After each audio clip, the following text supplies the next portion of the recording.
예수이진의 토마복음 제30강을 시작하겠습니다. 교재가 필요하신 분은 여기 인터넷 주소로 들어가시면 돼요. 이 두 말들은 저번 시간에 살펴봤던 거예요. 좀 더 살펴볼 게 있어서 적어 놓았습니다.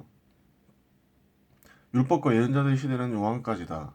그 뒤로는 하나님 나라의 복음이 전해지고 있는데 모두 이 나라에 들어가려고 힘을 쓴다. 율법의 산액이 빠지는 것보다 하늘과 땅이 사라지는 것이 더 쉽다. 여기서 예수 이전의 예언자들과 율법을 강조하고 있죠. 율법을 반드시 지켜야 된다고 얘기하고 있죠. 물론 예수는 상반된 견해를 가지고 있었죠. 또 그 다음 말 보면 거룩하신 아버지께서 저에게 주신 이름으로 이들을 지키시어 이들도 우리처럼 하나가 되게 해주십시오.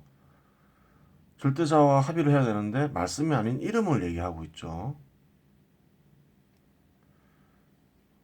이러한 견해들은 예수가 한 말하고 다르죠. 상반되는 거죠.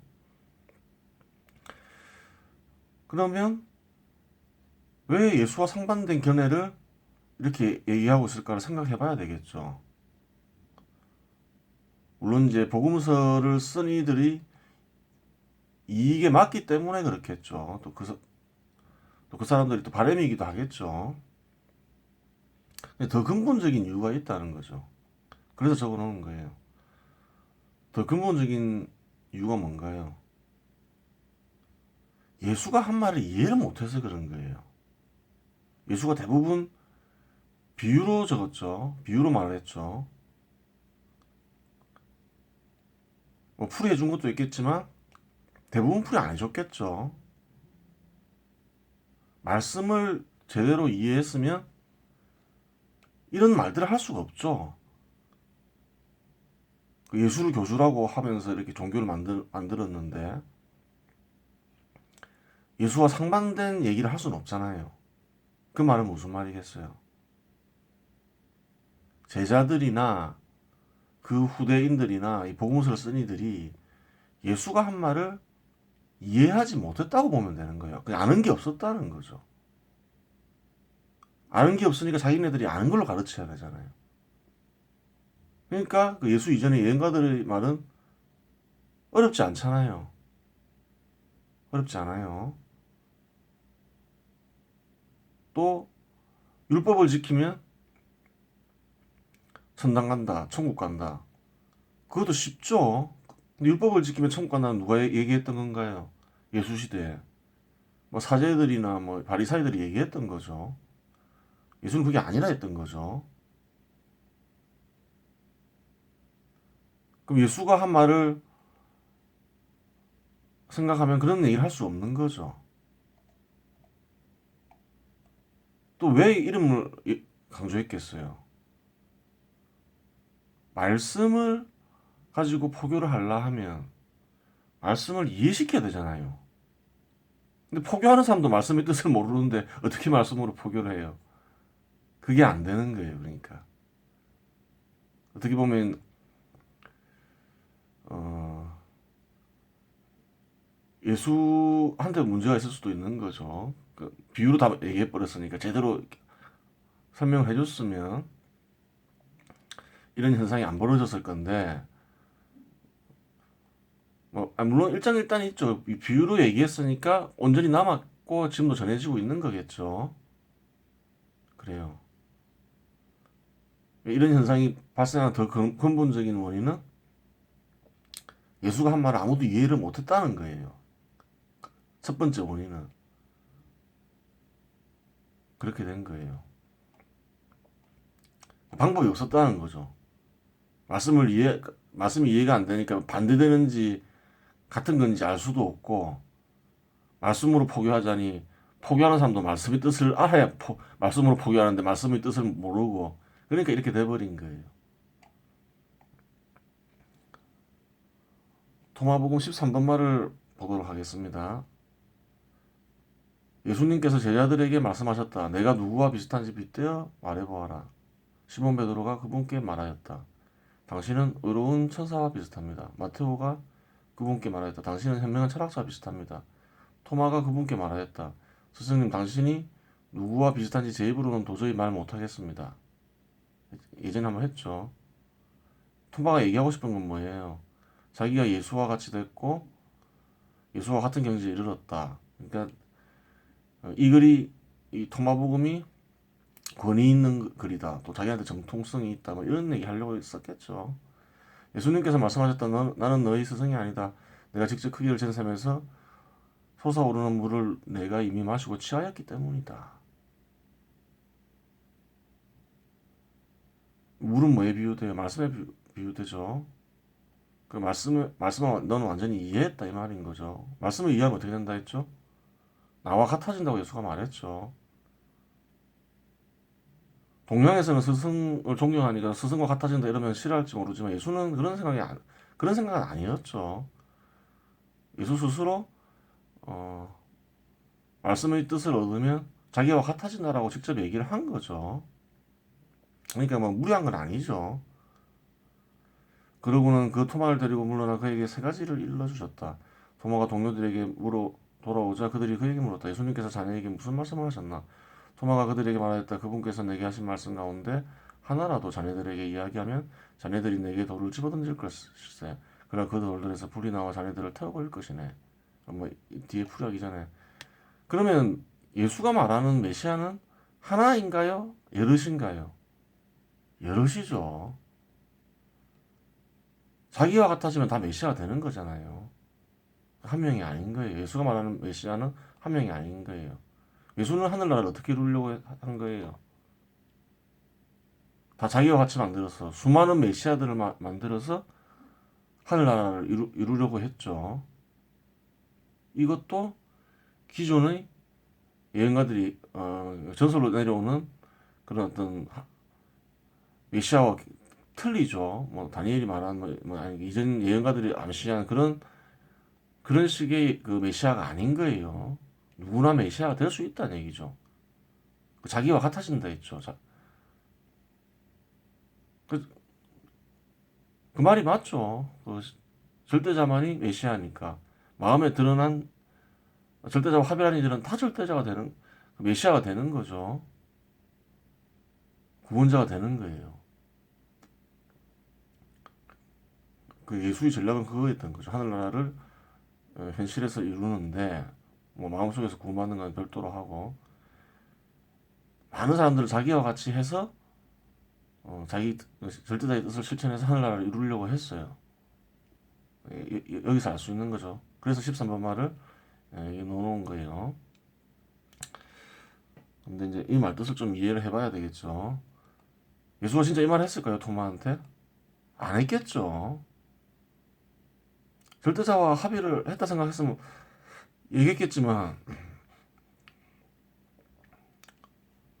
뭐 했을 리는 없겠죠. 왜? 토마복음을 보면 이해를 못했다는 걸 알 수가 있죠. 이해를 했으면 뭐 주제별로 정리가 되어 있고 또 말도 통해야 되는데 쭉 살펴보았듯이 뜻이 안 통하는 말들이 되게 많죠. 이해를 못했다는 거예요. 그래서 이건 토마가 거짓말을 한 거라고 봐야죠. 자기 정통성을 내세우기 위해서 그랬다고 보면 되는 거예요. 토마가 자기가 이제 정통성을 내세우기 위해서 이제 같은 경지에 이르렀다고 예수가 말했다고 했죠. 그래서 세 가지 일을 일러주셨다 했죠. 뭐 거짓말이긴 한데 뭐 예수가 했으면 뭐라고 말했을까요? 세 가지 일. 뻔뻔하죠. 너가 말의 뜻을 이해한다는 것은 너가 절대자와 합의를 했다는 얘기다. 절대자와 합의를 했다. 너는 이미 나와 같아졌다. 뭐 그런 얘기 했겠죠. 또 뭐라 할까요? 내가 합의를 한 상태에서 한 말은 하나님 맞습니다. 뭐 이 정도면 뭐 얘기해 줄 수 있겠죠. 근데 뭐 그냥 적어 놓았지 뭐 그런 말 안 해줬겠죠. 아니 근데 이 말은 방금 언급한 말은 그 예수가 다 언급한 말이죠. 다 그 간접적으로 다 알 수 있는 말들인 거죠. 지어낸 말이 아니라 이 세 가지 말은 합의를 했으면 그렇게 얘기해 줬겠죠. 그래요. 토마는 마치 그런 말을 들었냐 이렇게 얘기를 한 거예요. 그분께서 내게 하신 말씀 가운데 하나라도 자녀들에게 이야기하면 자녀들이 내게 돌을 집어 던질 것일세. 그러니 내가 절대자와 합의했다 이런 얘기하면 돌을 집어 던질 거다 이 얘기인 거죠. 또 내가 하는 말 하나님 말씀대로 하면 돌을 집어 던질 거다 이렇게 얘기하는 거죠. 그러면 그 돌돌에서 불이 나와 자녀들을 태워버릴 것이네. 하지만 어떻게 불이 태워요? 성령을 모독한 것이 되니까 저주받는다 이 말이겠죠. 비유적 표현이죠. 그런데 뭐 보니까 이게 지어낸 말이라는 거죠. 13번 말도. 도마복음 43번 말 제자들이 그분께 말하였다. 저희에게 이런 말씀을 하시다니 당신은 누구십니까? 이렇게 얘기했죠. 예수님께서 그들에게 말씀하셨다. 내가 너희에게 하는 말로도 내가 누구인지 모르겠느냐? 이제 뭐 너희는 유다인들과 똑같이 되거라. 그들은 나무를 사랑하되 그 열매를 미워하고 열매를 사랑하되 그 나무는 미워한다. 예전에 한번 설명했던 건데 무슨 말이에요? 메시아는 어떻게 한다는 거예요? 말을 통해서 한다는 거죠. 왜 그래요? 마음에 성령이 나타나면 밖에서 말로 나타나는 거죠. 뭐 뒤에 비유도 다 알 수 있죠. 열매는 뭐예요? 말씀이고 나무는 뭐예요? 말씀을 하는 사람을 가리키겠죠.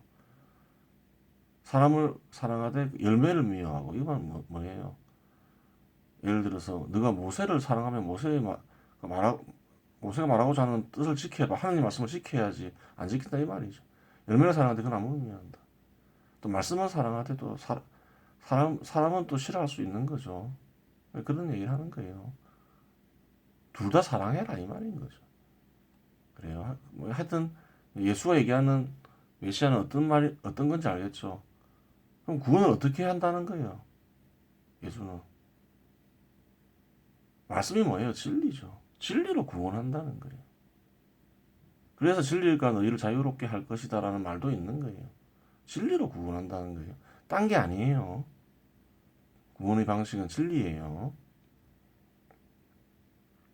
그게 다 마찬가지예요. 자연 현상을 연구해서든 사회 현상을 연구해서든 진리로 구원한다는 말인 거예요. 말씀으로 구원한다는 거는 이제 그래요. 성령을 통해서 구원하는 것은 진리를 통해서 구원하는 것이다. 확실한 거예요. 통화복음 91번 말 그들이 그분께 말하였다. 당신을 믿을 수 있게 당신이 누구신지 말씀해 주십시오. 앞에 질문과 비슷하죠. 당신은 누구십니까? 하고 그분께서 말씀하셨다. 너희는 하늘과 땅의 모습을 시험하면서 너희 앞에 있는 이는 알아보지 못하였다. 그리고 너희는 이 시대를 시험할 줄도 모른다. 좀 답변이 이상하죠. 답변이 이상해요. 당신이 누굽니까? 물어보면 뭐 43번처럼 내가 누구인지 모르겠느냐 이렇게 대답하거나 아니면 그렇죠. 이건 질문에 대한 답변이 아니죠. 너희는 하늘과 땅의 모습을 시험하면서 너희 앞에 있는 이는 알아보지 못하였다. 하늘과 땅을 시험하는 거하고 나를 알아보는 거하고는 상관없는 거잖아요. 사람을 알아보는 거하고는. 그리고 너희는 이 시대를 시험할 줄도 모른다. 이거 이상하죠. 이와 유사한 말이 있다는 걸 알죠. 예전에 살펴봤죠. 루카복음 보면 다른 복음에서 다 나와있죠. 구름이 서쪽에서 올라오는 것을 보면 곧 비가 오겠다 하고 말한다. 과연 그대로 된다. 또 남풍이 불면 더워지겠다 하고 말한다. 과연 그대로 된다. 위선자들아 너희는 땅과 하늘이 존재하는 풀이할 줄 알면서 이 시대는 어찌하여 풀이할 줄 모르느냐. 이 말은 다 있죠. 복음서들에서. 그래요. 91번 말은 대략 보면 이래요. 실전 담아 있는 말은 이럴 수 있어요. 너희는 하늘과 땅의 모습을 시험하면서 너희는 이 시대를 시험할 줄도 모르는구나. 이 말이 이게 남아 있었을 수 있어요. 루카복음 이 말도 남아 있었을 수 있는데 조금 보태지 말일 수도 있죠. 하여간 그래요. 그러니까 어, 기억 속에서 남은 걸 적다 보니까 정확하지 않을 수가 있는 거죠. 그러니까 너희는 앞에 있는 이는 알아보지 못하였다. 이 말도 존재했겠죠.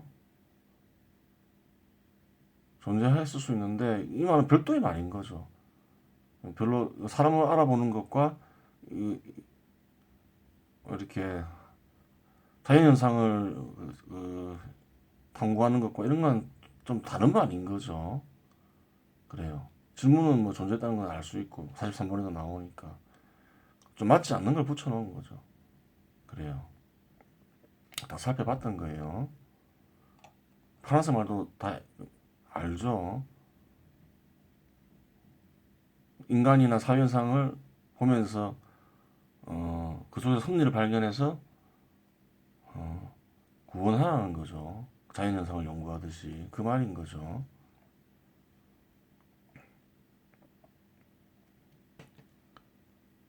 다음에 이제 토마복 56말 제자들이 그분께 말하였다. 이스라엘에서 24명의 예언자들이 말하였습니다. 그들 모두 당신 안에서 말하였습니다. 그분께서 그들에게 말씀하셨다. 너희는 바로 너희 앞에 살아계신 분을 제쳐두고 죽은 이들에 관해 이야기하는구나. 이 딱 제자들의 생각을 알 수 있죠. 제자들은 예수가 제자들은 예언가들을 존경한 거예요. 또 예수가 그 예언가들이 뒤를 잇는 이 길을 원했던 거예요. 그 제자들도 자꾸 예수가 그 예언가와 달리 뭐 새로운 견해를 얘기한다 이런 얘기하는 걸 싫어했던 거예요. 그냥 예언가를 계승하는 이 정도로 이었으면 했던 거죠. 그러니까 이런 얘기를 하는 거죠. 24명의 예언가들이 모두 당신 안에서 말하였습니다. 그렇죠. 당신은 예언가들이 계승자입니다. 뭐 이런 식으로 얘기한 거죠. 제자들뿐만 아니라 그 이후의 사람들도 다 마찬가지인 거죠. 다 똑같은 거예요. 그래서 그 예수를 계속 뭐라 해요? 너희는 바로 너희 앞에 살아계신 분은 제쳐두고 죽은 이들에 관해 이야기하는구나. 살아계신 분은 누군 거예요? 절대자인 거죠. 내가 절대자와 합의를 해서 얘기하는데 왜 자꾸 너희들은 그 자꾸 그 예전 좀 속된 말로 하면 좀 덜 떨어진 사람들을 가지고 나를 자꾸 비교하느냐 뭐 이런 얘기인 거죠. 또 그렇게 얘기할 수도 있고 또 한 가지 더 뜻이 담겨 있죠. 왜 너는 너희 앞에 살아계신 하나님 실제 절대자를 자꾸 지켜두고 너희들은 왜 자꾸 그 예언가들한테 의지하려고 하느냐. 예수가 얘기했잖아요. 하늘나라에 태어나면 걔네들보다 너희가 더 낫다. 그 두 가지 뜻이 전해지는 거죠. 그래요. 그러니까 제자들의 생각과 예수의 생각을 알 수 있는 거죠. 상반되죠. 도마봉 61번 말 파란색 말은 예전에 했으니까 별도로 하지 않겠습니다. 주의에 맞지 않으니까. 2번 말 살로메가 말했다. 당신은 누구시길래 하나이신 분에게서 나오신 이처럼 제 침상에 오르시고 제 식탁에서 드십니까? 예수님께서 그녀에게 말씀하셨다. 나는 나눔이 없으신 분에게서 나옵니다. 나는 내 아버지 것들을 받았다. 저는 당신의 제자입니다. 나눔이 없으신 분이 누구예요? 절대자이면 쉽게 알 수 있죠. 그분이 이제 아버지라는 거죠. 절대자라는 거죠. 그 절대자의 것들을 받았다. 절대자와 합의를 했다. 이런 거죠. 그래요. 자기가 절대자 관계 다스린다는 얘기인 거죠.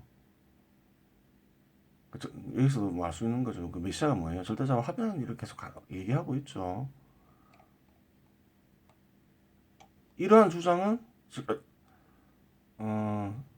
절대자 합의를 이사야가 얘기하지 않았지만 절대자가 메시아라는 거는 누가 또 얘기했어요? 이사야가 얘기했죠. 저번 시간에 했죠. 절대자 외에는 메시아 될 수 없다 했죠. 이사야는.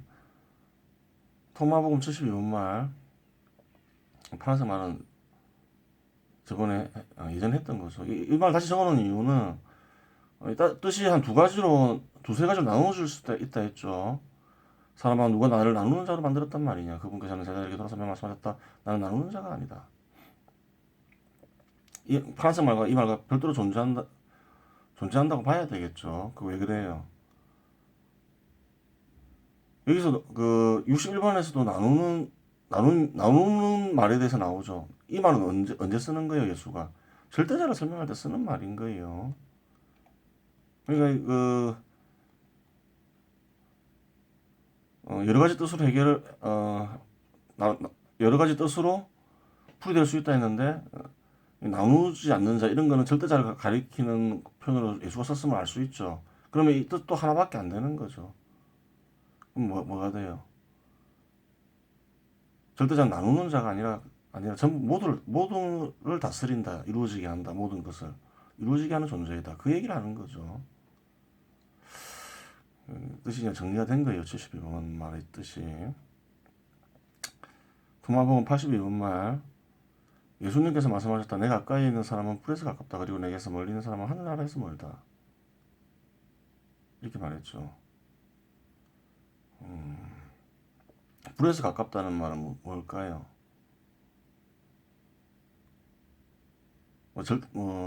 절대자와 연관이 있겠죠. 그럼 이 말 한번 볼게요. 마태복음에 나오는데 나는 너희를 해결시키려고 물로 세례를 준다. 그러나 내 뒤에 오시는 분은 나보다 더 큰 능력을 지니신 분이시다. 나는 그분의 신발을 들고 다닐 자격조차 없다. 그분께서 너희에게 성령과 불로 세례를 주실 것이다. 물 세례, 성령과 불 세례 있죠. 세례도 여러 가지가 있죠. 단계별로 생각할 수가 있는 거예요. 예수는 물을 말씀에 비유했죠. 그럼 가장 낮은 단계의 세례를 물의 세례로 하면 물의 세례는 뭘까요?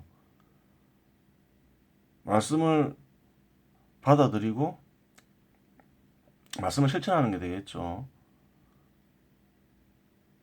그 다음에 불세례는 뭘까요? 불세례. 그럼 2단계 불세례. 말씀을 통해서 절대자의 뜻을 얻는 거죠. 말씀을 실천하는 가운데서 말씀의 뜻을 얻는 걸 불세례라 볼 수 있겠죠. 불세례를 얻으려면 어떻게 해야 돼요? 영이 살아나야 되겠죠. 그 다음에 성령의 세례는 뭘까요? 마음의 절대자가 확연히 느껴지면서 드러나는 걸 가리키는 거겠죠. 그래요. 불에서 가깝다. 그러면 이제 불세례를 생각할 수 있겠죠. 영이 움직인다는 거죠. 영이 움직이려면 또 어떻게 해야 돼요? 또 절대자의 접속이 돼야 되는 거죠. 절대자에 가깝다 이렇게 보면 되는 거예요. 그리고 내게 멀린 사람 하늘나라에서 멀다. 하늘나라는 절대자도 되고 진리의 세계도 될 수 있고 두 가지 뜻을 지닌다 했죠. 절대자와 진리의 세계에서 멀다 이렇게 볼 수 있는 거죠. 도마복음 90번 말. 예수님께서 말씀하셨다. 너희는 나에게 오너라. 내 멍에는 편하다. 나는 온유한 주인이다. 너희를 위한 안식을 발견할 것이다. 그렇죠. 이 말은 마태복음에서도 발견되죠. 고생하며 무거운 짐을 진 너희는 모두 나에게 오너라. 내가 너희에게 안식을 주겠다. 나는 마음이 온유하고 겸손하니 내 멍에를 메고 나에게 배워라. 그러면 너희가 안식을 얻을 것이다. 정녕 내 멍에는 편하고 짐은 가볍다. 왜 이런 말을 했을까요? 다른 사람들은 힘들다는 거죠. 그 전에 다른 사람들은 누군가요? 바리사이나 뭐 사제들이나 율법학자들이 있죠. 그 사람들의 말을 따르면 굉장히 힘들다는 거예요. 예수는 자기 멍에는 편하다 하죠. 왜 그래요? 구원의 방식이 다르죠. 어떻게 다른가요? 바리사이나 뭐 율법학자나 사제들은 엄격한 율법을 강조하죠. 엄격한 율법을 강조하면서 그냥 속박하려고 하죠. 근데 예수는 어때요? 그냥 말씀을 이해하고 마음에 성령이 나타나면 구원받는다 이렇게 얘기하잖아요. 그리고 많은 율법들이 잘못됐다고 언급하잖아요. 그것 때문에 많이 다투기도 하지만 편하다는 거죠. 그래요. 근데 복음서에 보면 또 희생을 강요하는 게 되게 많아요. 나를 위해서 희생해라, 목숨을 바쳐라. 그런 것도 다 거짓으로 보면 되죠. 예수는 편하게 해주려고 했던 거죠. 근데 목숨을 바쳐라 이러면 그게 멍에가 가볍나요? 그게 아니죠. 그것도 상반된 거죠. 이 말과 편하게 해주려고 했던 거죠. 또 구원이란 건 막 율법을 까다롭게 지키는 거 되는 게 아니라 이렇게 되는 거다. 또 쟤네들은 율법학자나 사제들은 사기를 치고 있다. 위선자다. 뭐 그랬던 거죠. 편하게 해주려고 했던 거죠. 그래요. 그래서 희생을 강요한 적은 없다는 거예요. 실제로 예수가 활동할 때 희생한 사람이 없다는 거죠. 예수 빼고.